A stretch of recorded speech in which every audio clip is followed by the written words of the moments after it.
for the fourth slide, I'm going to be talking about the book we read and reflection of pages 1 through 59.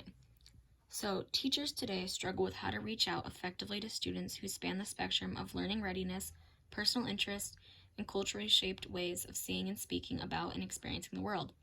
The teacher's question still remains the same as it did 100 years ago.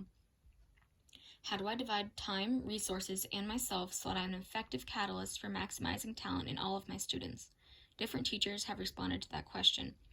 Ms. Hadley studies her students persistently. Ms. Wiggins assigns her student to multiple spelling lists based on pre-assessments. Ms. Owen matches homework to students' needs whenever possible. Ms. Jurgens sometimes teaches math to a class all at once. Ms. Aricchio offers students 2 to 3 options of making a final project. All of these teachers are differentiating instructions. In a differentiated classroom, teachers begin with 2 critical givens. There are consent requirements, often in the form of standards. These stand as destinations for the students. They also make sure students compete against themselves and strive to give all that they have. They always want them moving forward. Teachers in these classrooms also become partners with the students and make connections with them. Teachers work daily to try and find ways to research certain individuals. 2 teachers were looked at who do learning centers.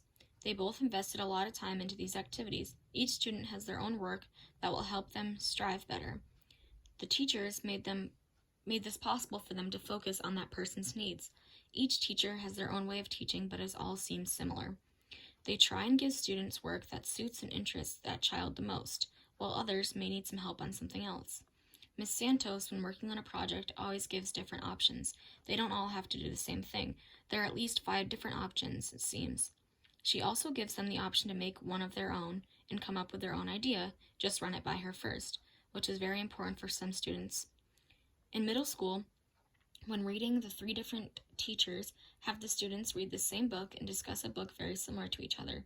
During the discussion, they all take turns trying out different types of leadership roles. In high school Spanish, the students always complete the same language skill patterns, drills, and they all do the same oral drills and take the same quizzes. They often work by themselves in a classroom too. In French, the students work at different levels with different amounts of teacher support. They also work more together.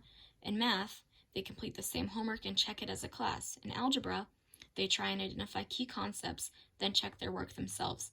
In physical education, the students all work on the same things. There are a lot of different ways to teach students, and it all depends on how they learn and focus when choosing how to teach them.